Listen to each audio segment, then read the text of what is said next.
So guys, movie name is passengers.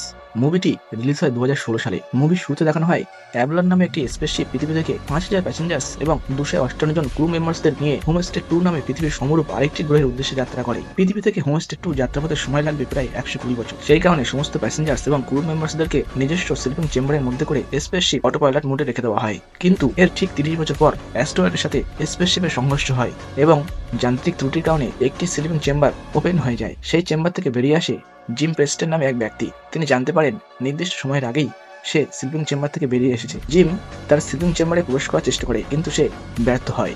এরপর সে পৃথিবীতে message পাঠায়, কিন্তু তার মেসেজের রিপ্লাই আসতে সময় লাগবে প্রায় 50 বছর। এরপর সে আর্থার নামে একটি অ্যান্ড্রয়েডকে দেখতে পায়, যে কিনা একজন বারটেন্ডার।